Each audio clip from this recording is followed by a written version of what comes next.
Reserve बँकेच्या चलनविषयक धोरण समितीच्या बैठकीत महत्त्वाचे निर्णय घेण्यात आले आहेत. तर राज्यभरात तापमानात मोठी वाढ झाली आहे.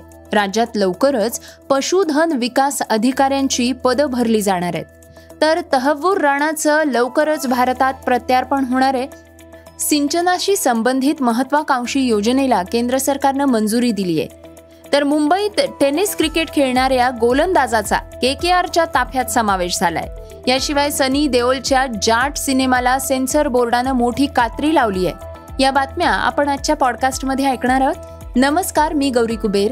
आज 10 एप्रिल वार गुरुवार आणि तुम्ही ऐकत आहात isakal.comचं पॉडकास्ट. पॉडकास्टची पहिली बातमी आहे रिझर्व्ह बँकेच्या घोषणा संदर्भातली.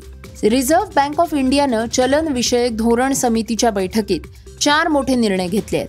या निर्णयांचा थेट परिणाम सर्वसामान्यांवर होणार आहे. या बैठकीत आर्थिक वर्षाच्या पहिल्या तिमाहीत GDP वाढीचा दर 6.5% राहणार असल्याचा अंदाज वर्तवण्यात आलेला आहे. तसंच GDP वाढीचा दर हा दुसऱ्या महिन्यातही 6.7%, तसंच हा दर दुसऱ्या तिमाहीत 6.7% आणि तिसऱ्या तिमाहीत 6.6%, तसंच चौथ्या तिमाहीत 6.3% राहणार असल्याचं RBIनं म्हटलंय. केंद्रीय बँकेनं 2026च्या आर्थिक वर्षासाठी महागाईचा अंदाज वर्तवलाय. या आर्थिक वर्षाच्या पहिल्या तिमाहीत महागाई दर 3.6% राहणार असल्याचं RBIनं म्हटलंय. तसंच दुसऱ्या तिमाहीत 3.9%, तिसऱ्या तिमाहीत 3.8%, तर चौथ्या तिमाहीत महागाई दर 4.4% राहणार असल्याचा अंदाज सुद्धा RBIकडनं वर्तवण्यात आलेला आहे. याशिवाय RBIनं व्याजदर कमी करण्याचाही निर्णय घेतलाय. RBIच्या निर्णयानुसार रेपो दर 25 बेसिस पॉइंट्सनी कमी होऊन 6% करण्यात आलेला आहे. त्यामुळे आता EMI कमी होणार आहे. या बैठकीत पर्सन टू मर्चंट UPI व्यवहारांची मर्यादा निश्चित करण्याचा निर्णय RBIनं घेतलेला आहे. तसंच या व्यवहारांची मर्यादा ठरवण्यासाठी जबाबदारी नॅशनल पेमेंट्स कॉर्पोरेशन ऑफ इंडियाकडे देण्यात आलेली आहे. बँका आणि इतर भागीदारांशी सल्लामसलत केल्यानंतर यावर निर्णय घेतला जाणार आहे. पॉडकास्टची दुसरी बातमी ऐकूयात राज्यातल्या तापमानासंदर्भातली. राज्यात तापमान दिवसेंदिवस वाढतंय. विदर्भात सूर्य आग ओकू लागलाय. अकोल्यात सर्वाधिक 44.2 अंश सेल्सिअस तापमानाची नोंद झाली आहे. तर हवामान खात्यानं पुढल्या 3 दिवसांसाठी विदर्भातल्या 5 जिल्ह्यांना उष्णतेचा ऑरेंज अलर्ट दिलाय. अकोला शहरात सर्वाधिक 42.2 अंश सेल्सिअस तापमानाची नोंद करण्यात आली असली तरी नागपूर शहरात सुद्धा तापमानाचा पारा हा 42 अंश सेल्सिअसवर पोहोचलाय. इतर जिल्ह्यांमध्ये सुद्धा 40 अंश सेल्सिअसपेक्षा जास्तच तापमानाची नोंद झालेली आहे. प्रशासनाकडनं नागरिकांना खबरदारी घेण्याचं आवाहन करण्यात येत आहे. आज विदर्भात अकोला, बुलढाणा, अमरावती, यवतमाळ, नागपूर या जिल्ह्यांमध्ये उष्णतेच्या लाटेचा इशारा देण्यात आलेला आहे. तसंच पुढल्या 2 ते 3 दिवसात राज्यातल्या अनेक भागांमध्ये कमाल तापमानात 2 ते 3 अंशांची वाढ होणार असल्याचा अंदाज हवामान विभागानं वर्तवलाय. पॉडकास्टची तिसरी बातमी ऐकूयात पशुधन विकास अधिकाऱ्यांच्या भरती संदर्भातली.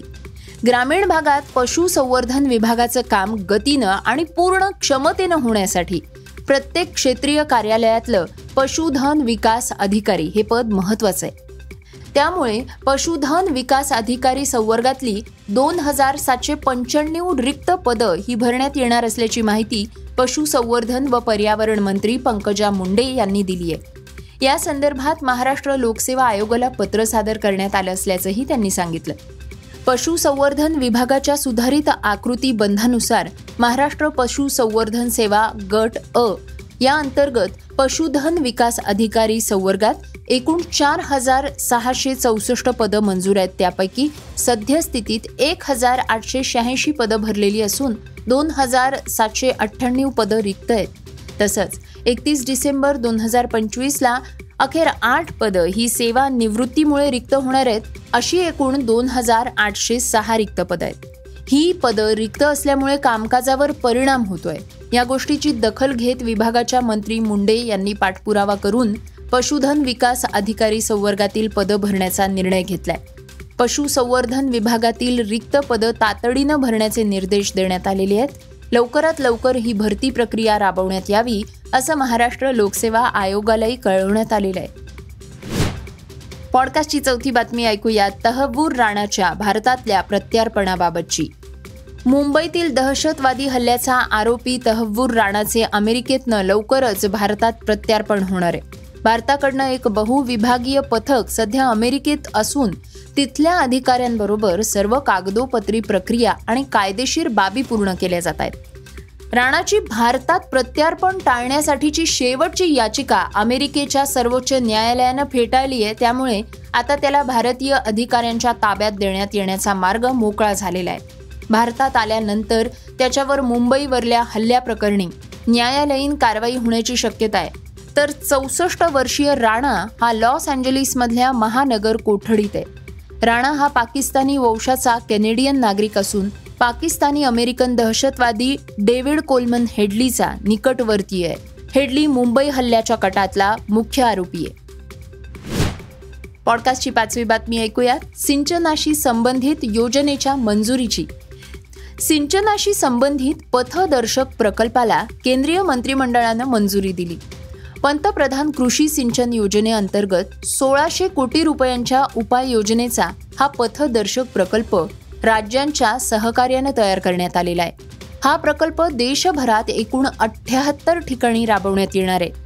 यामध्ये देशातील विविध कृषी हवामान क्षेत्रातील विविध राज्यांचे 80,000 शेतकरी सहभागी होत आहेत. चालू महिन्यापासूनच ही योजना राबवण्यात येणार असल्याची माहिती केंद्रीय मंत्री अश्विनी वैष्णव यांनी दिली आहे. पॉडकास्टची 6वी बातमी आहे कोलकाता नाईट रायडर्स संघातल्या नव्या खेळाडूची. भारतामध्ये सध्या इंडियन प्रीमियर लीग स्पर्धेचा 18वा हंगाम सुरू आहे. या स्पर्धेत देशाच्या कानाकोपऱ्यातनं आलेले खेळाडू खेळताना दिसत आहेत. काहींनी आपलं नाणंही खणखणीत वाजवलंय. अशातच अजिंक्य रहाणे कर्णधार असलेल्या कोलकाता नाईट रायडर्सच्या ताफ्यात एका नव्या खेळाडूचा समावेश झालाय. अभिषेक कुमार दाल्होर असं या खेळाडूचं नाव आहे. अभिषेक हा टेनिस क्रिकेटमधला ओळखीचा चेहरा आहे. त्यानं इंडियन स्ट्रीट प्रीमियर लीग स्पर्धेचे मागचे 2 हंगाम गाजवले आहेत. या स्पर्धेत तो माझी मुंबई संघाकडनं खेळतोय. तो अष्टपैलू खेळाडू असून त्याची यंदाच्या IPL 2025 स्पर्धेसाठी कोलकाता नाईट रायडर्सच्या नेट गोलंदाजपदी निवड झाली आहे. पॉडकास्टची शेवटची बातमी ऐकूयात सेन्सर बोर्डाच्या आदेशासंदर्भातली. सनी देओलच्या जाट चित्रपटातल्या 22 दृश्यांमध्ये बदल करण्याची सूचना सेन्सर बोर्डानं केली आहे. त्यामुळे प्रदर्शनाच्या 1 दिवस आधीच निर्मात्यांना मोठा धक्का बसलाय. सेन्सर बोर्डानं जाट चित्रपटातले 22 सीन काढून टाकण्यास सांगितले. यामध्ये 2 गळा चिरण्याचे दृश्य आहेत, अंगठा कापण्याचे दृश्य आहेत, बर्फाच्या तुकड्यावर शिरच्छेद आणि रक्तानं माखलेलं डोकं, चर्चमध्ये येशू ख्रिस्ताचा पुतळा, एका मुलाचा विनयभंग, जमावाच्या पायाखाली भारतीय चलनी नोटा अशा काही दृश्यांचा समावेश आहे. हे होतं isakal.comचं पॉडकास्ट, अर्थात सकाळचं पॉडकास्ट. हे पॉडकास्ट तुम्हाला कसं वाटलं आम्हाला जरूर कळवा. याला रेटिंग द्या आणि इतरांना सुद्धा रेकमेंड करा. तर आपण आता उद्या पुन्हा भेटूयात. धन्यवाद. Script and research Shubham Banu बाकोडे.